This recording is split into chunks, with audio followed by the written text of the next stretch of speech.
मेरे प्यारे छात्र एवं छात्राओं, कैसे हैं आप लोग। कोरोना वायरस से बच के रहें। आशा करते हैं आप अच्छे होंगे।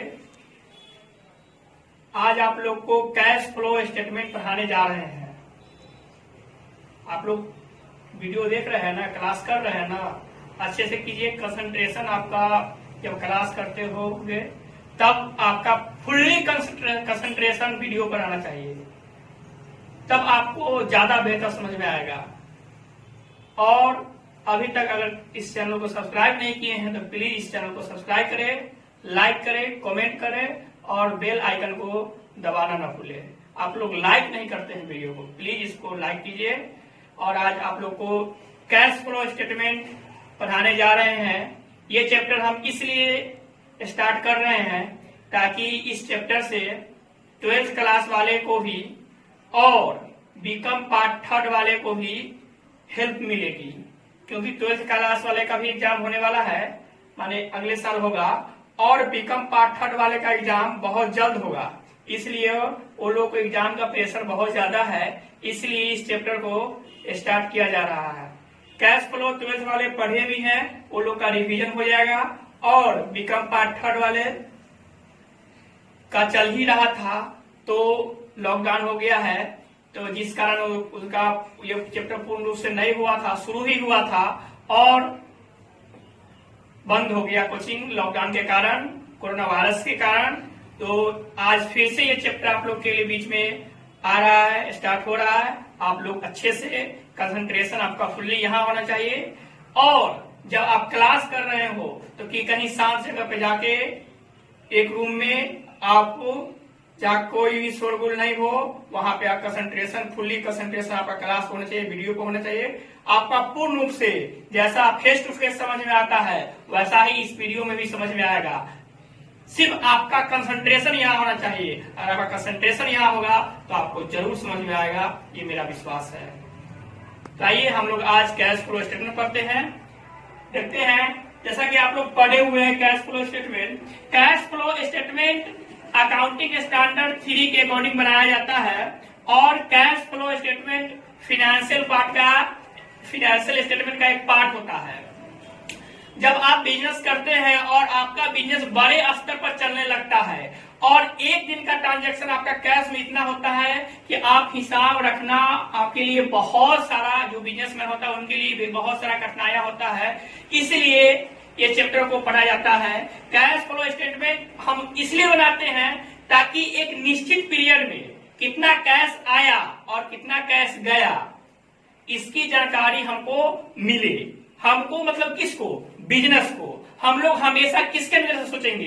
बिजनेस के पॉइंट ऑफ व्यू सोचेंगे, बिजनेस के नजर से सोचेंगे। और कैश फ्लो स्टेटमेंट हम लोग इसीलिए पढ़ते हैं क्योंकि आपका बिजनेस का स्तर बहुत ऊंचे लेवल पर चला जाता है और कैश ट्रांजैक्शन आपके बिजनेस में इतना होता है जिसका लेखा और इंफॉर्मेशन आपके पास सही से नहीं आता है। इसलिए ये कैश फ्लो स्टेटमेंट जो बनाते हैं इसमें कैश का पूरा विवरण रहता है, और आप एक निश्चित पीरियड में कितना कैश आया, कितना कैश गया और कितना कैश बचा हुआ है आपके बिजनेस में भी, इसकी जानकारी के लिए जो चैप्टर बनाते हैं, जो फाइनेंशियल स्टेटमेंट आप अपने बिजनेस में बनाते हैं, उसको कैश फ्लो स्टेटमेंट कहते हैं। और cash flow statement accounting standard 3 के अनुसार बनाया जाता है। जैसा कि आप लोग जानते हैं कि अकाउंटिंग स्टैंडर्ड कितना है, 32 अकाउंटिंग स्टैंडर्ड इशू किया गया है ICAI के अनुसार, the institute of chartered accountant of India के अनुसार। उसमें से एक अकाउंटिंग स्टैंडर्ड 3 है जिसमें हम लोग कैश फ्लो स्टेटमेंट पढ़ते हैं।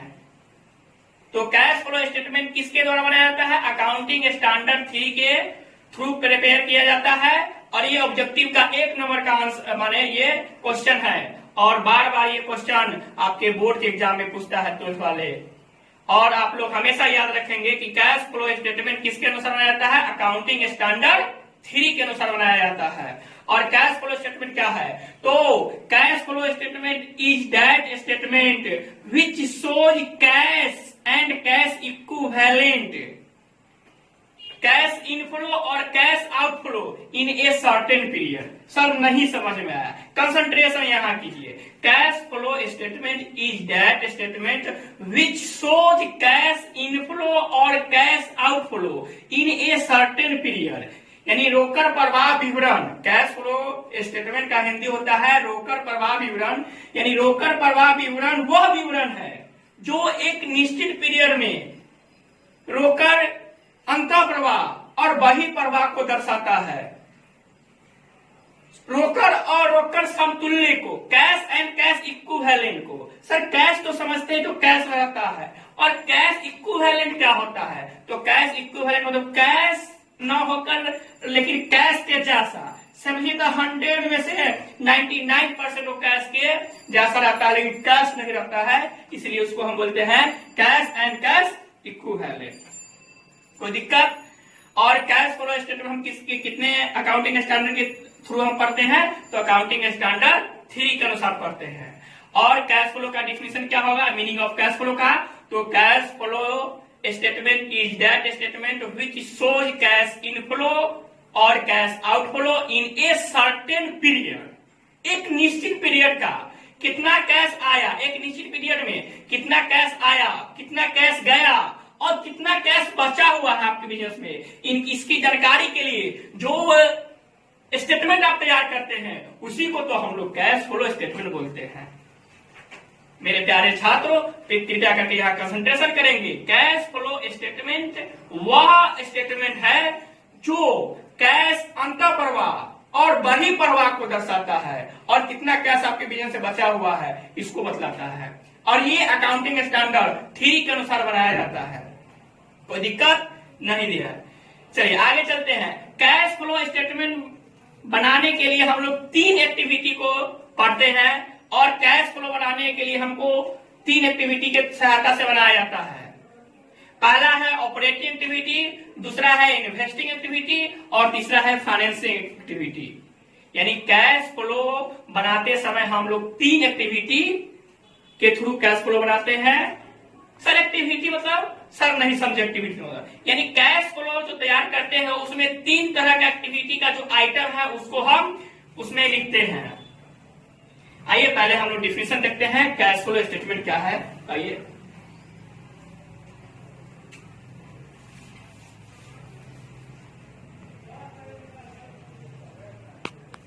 आपका चैप्टर है कैश फ्लो स्टेटमेंट। ये AS3 के अनुसार बनाया जाता है। AS3 के अनुसार ध्यान देंगे। कैश फ्लो स्टेटमेंट क्या है? तो meaning of cash flow statement, meaning of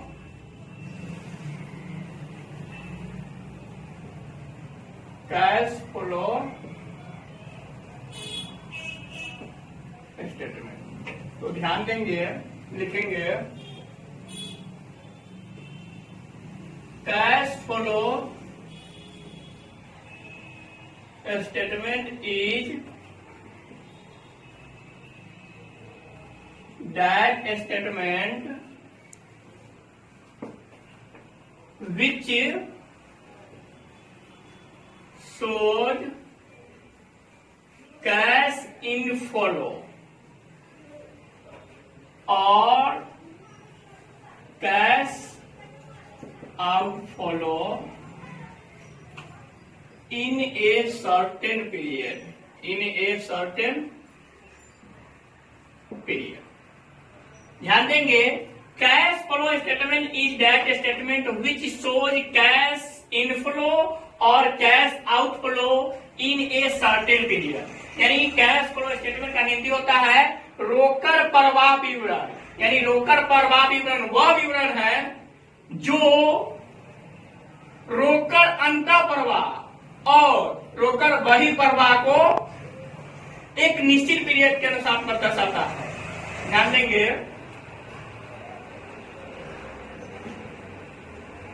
रोकड़ प्रवाह विवरण वह विवरण है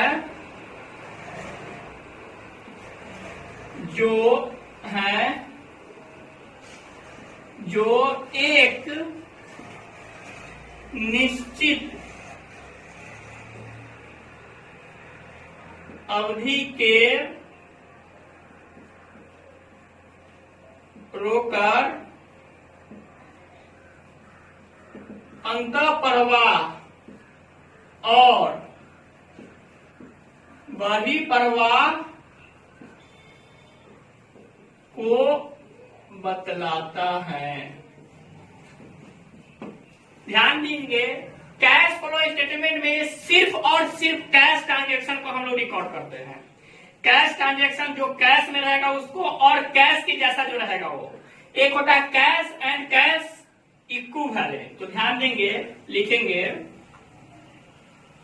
cash, list of cash and cash equivalent, list of cash and cash equivalent.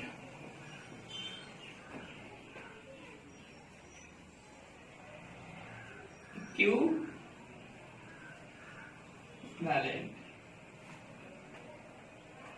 तो देखेंगे, पहला तो आपका जो कैश होगा वो तो कैश होगा, और कैश इक्विवेलेंट जो है उसमें देखेंगे क्या क्या आता है। तो पहला देखिए, bank over draft, commercial paper, फिर आता है आपका कमर्शियल पेपर हो गया, ट्रेजरी बिल,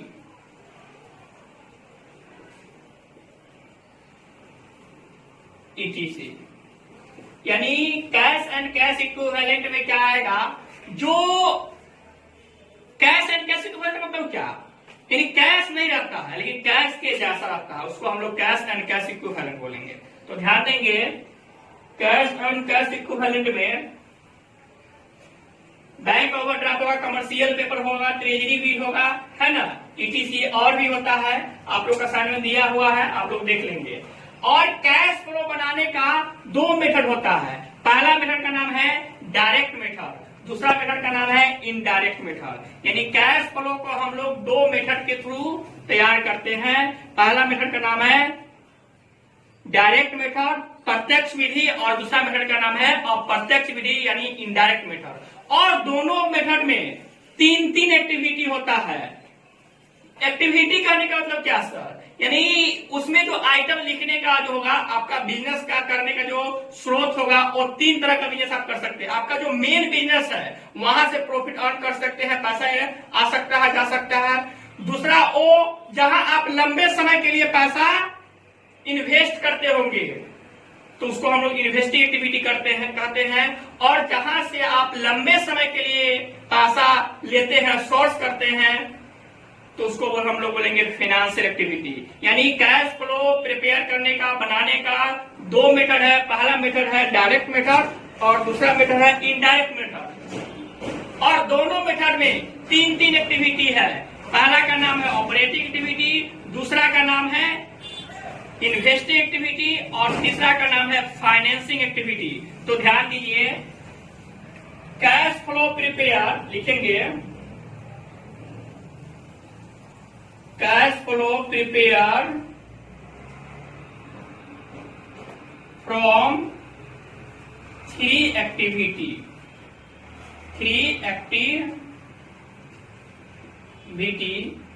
नेमली, पहला का नाम है cash flow from operating activity,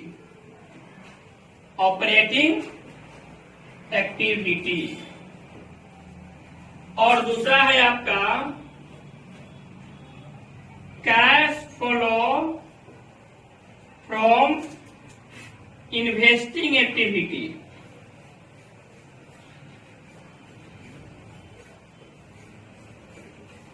और तीसरा है कैश फ्लो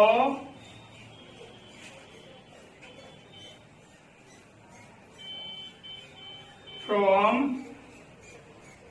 फाइनेंसिंग एक्टिविटी।